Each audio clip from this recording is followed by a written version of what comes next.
It began with a sentence so sharp it sliced through the chamber like a blade. On live television, Congresswoman Jasmine Crockett leaned into the microphone and declared, "The Trump narrative has been a lie from the very beginning, and tonight I will prove it." Her voice did not rise. It steadied, and that calm defiance froze the air. The cameras swung instantly to Barron Trump. He shifted in his chair, his jaw tightening as though the words had struck him personally. For years, his father's legend had been repeated, polished, and defended like sacred text. And now, in a single moment, Crockett was tearing it apart. Gasps rippled through the audience. Reporters shot out tweets before the echo of her words had even faded. Social media timelines erupted with clips. Crockett's stare, her unwavering tone, and Barron's sudden movement in the background. The line was more than a political jab. It was the spark that lit a wildfire. Within minutes, hashtags ignited. Hashtag Trump lie exposed and hash Crockett truth raced to the top of trending lists. Commentators on rival networks abandoned their prepared notes to dissect what had just happened. But the most explosive reaction did not come from television pundits. It came from Barron himself. Unable to mask the storm building inside, he slammed his hand on the table and shouted across the chamber, "You don't know anything about my family! Stop lying!" The shout was raw, unrehearsed, and caught every microphone in the room. The chamber fell into chaos. Lawmakers turned, stunned by the teenager's eruption. Supporters cheered his defiance while critics shook their heads, calling it proof of a family cracking under pressure. That was the hook. A clash not just between politicians, but between generations. A confrontation so personal, so unscripted that no spin doctor could contain it. To understand the eruption, the stage must be set. For months, the Trump family had fought to defend a carefully constructed image, one that leaned on legacy, power, and the illusion of unshakable unity.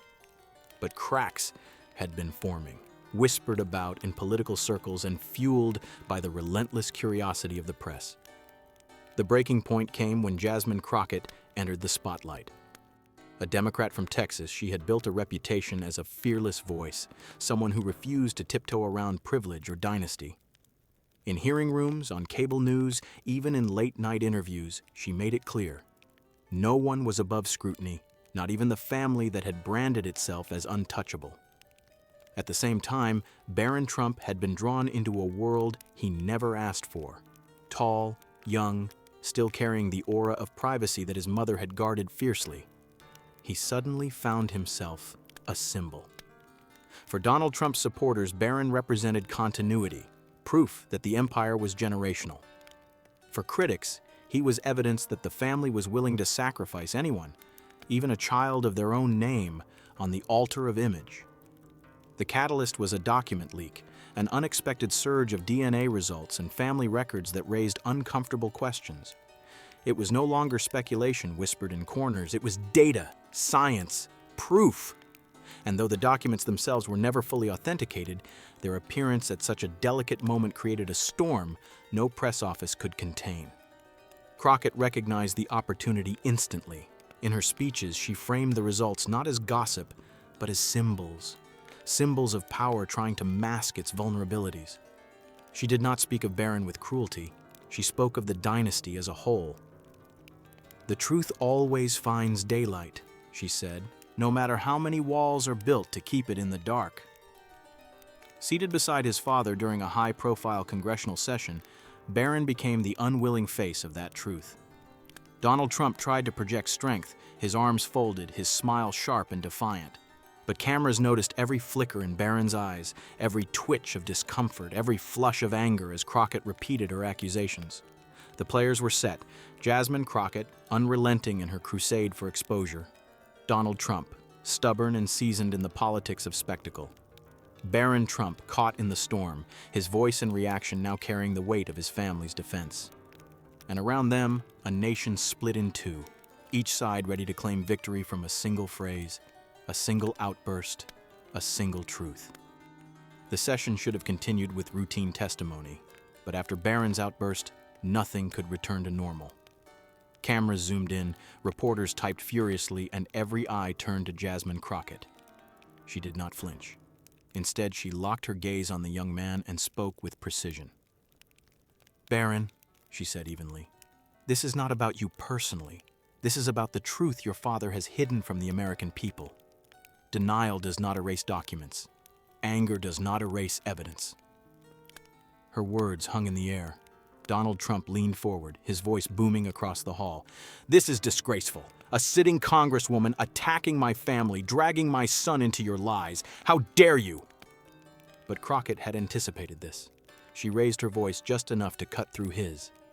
"The real disgrace," she snapped, "is the decades of deception, the secret accounts, the altered records, and now the DNA evidence that you cannot explain away." Gasps filled the chamber. The phrase DNA evidence ricocheted across social media within seconds. Screenshots of trending hashtags appeared in live broadcasts. Trump DNA, hashtag Crockett exposes, hashtag family secrets. The room was no longer just a hearing. It was a battlefield. Barron stood, fists clenched. "Stop lying about my father!" he shouted again, louder this time. His voice cracked, not from weakness, but from rage. The raw emotion electrified the moment, pushing it into viral immortality. Crockett, unmoved, replied with chilling clarity, "The louder you scream, the clearer it becomes that the truth terrifies you."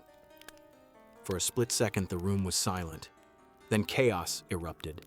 Lawmakers on Trump's side banged on tables demanding order. Journalists shouted questions, cameras captured every angle of Barron's fury, Donald's indignation, and Crockett's unwavering defiance. Allies rushed to defend Trump. One Republican congressman thundered, "This is a witch hunt! This is harassment of a minor!" Another insisted, "No evidence has been verified." Yet their protests only fed the drama. Crockett doubled down. "If it's a witch hunt, then why does the evidence point directly at you? If there's nothing to hide, why are you afraid of the daylight?" Her words spread like fire. By the time she finished, clips of her confrontation were already circulating on TikTok and Twitter, millions of views piling up within minutes. The narrative was no longer in Trump's control. Barron's defiance had made him the face of resistance, but it had also exposed the family's vulnerability. The more he shouted, the more the public believed that something truly dangerous was being uncovered. The tension in the chamber had reached its breaking point. Reporters were no longer just observers, they were narrating history in real time, their voices trembling as they tried to keep up with the chaos. Social media feeds blurred with clips of Barron shouting, Donald waving his hands in fury, and Jasmine Crockett standing motionless like a prosecutor delivering her final blow. Then it happened. Crockett pulled out a folder of documents, lifted a single sheet high above her head, and read aloud. "This record, dated and signed, confirms what the DNA analysis revealed. This is not speculation, this is proof. Proof that the Trump narrative, sold to the American people for years, was a fabrication." The words detonated like dynamite. Barron screamed, "Lies! All lies!" His voice cracked again, louder, sharper, almost desperate. He lunged toward the microphone, his face red with fury. Security shifted in their seats, unsure whether to intervene. Donald Trump pounded his fist on the table. "This is fake. This is another hoax. We've seen this before. Russia, impeachment, all of it, and now they drag my son into it? Shameful!" But Crockett didn't give him space to breathe. "Mr. Trump, America is tired of your cries of hoax. You can call the truth fake, but the evidence doesn't care about your slogans." The chamber exploded with noise. Democrats erupted in applause. Republicans shouted in outrage. Reporters clashed over questions. Live feeds struggled to capture every angle of the storm. And then came the twist. Crockett lowered her voice, forcing the room into silence. "This is not just about lies. This is about accountability. If the records are false, prove it. Release the full unredacted documents. Release every test, every file. If you truly have nothing to hide, show America the truth." The demand cut deeper than any insult. It shifted the spotlight from anger to challenge. Trump supporters froze, uncertain how to respond.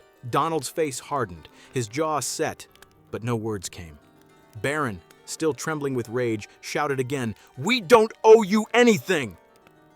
That outburst became the fatal moment. Commentators would later call it the crack in the armor, the instant when the family's refusal to provide transparency looked less like strength and more like fear. Within minutes, networks broadcast the footage worldwide. The hashtags changed again. Release the truth. Barron. Break down Hoyt. Crockett challenge. The story had leapt beyond politics. It was now a cultural earthquake. The climax was not Crockett's accusation. It was the silence that followed her challenge, a silence filled only by Barron's furious protests. It left millions wondering, if the truth could clear them, why not reveal it? When the hearing adjourned, the uproar did not fade. It only grew louder, spilling beyond the chamber into every corner of America. News anchors replayed the footage endlessly, Barron's fists slamming the table, Donald Trump shouting, "Hoax!" Jasmine Crockett holding up the document with unshakable resolve. By nightfall, social media had become a battlefield. On one side, Trump loyalists rallied behind Barron, painting him as a son protecting his father against ruthless political attacks. They praised his courage, saying he had shown more passion than the seasoned lawmakers. On the other side, critics called it a meltdown, a glimpse of the dynasty unraveling under the weight of its own secrets. Crockett's words became the centerpiece of the debate. Clips of her challenge, "If you have nothing to hide, release the full records," flooded TikTok, Twitter, and Instagram. Memes spread faster than fact checks. Late-night comedians opened their monologues with reenactments of Barron's shout. Podcasters dissected every second of the confrontation, while radio hosts debated whether the family's refusal to produce evidence was a tactical blunder or a sign of deeper truths. International media joined the frenzy. Headlines in Europe and Asia framed it as the moment America saw the Trump legacy tremble. For allies abroad, it was a signal that the myth of invincibility surrounding the family was fracturing. For adversaries, it was ammunition to question American stability.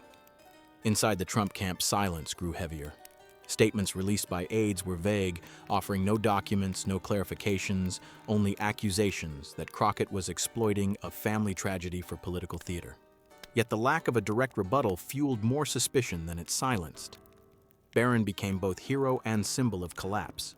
His defenders praised him for standing up, but his rage also convinced millions that the family was cornered.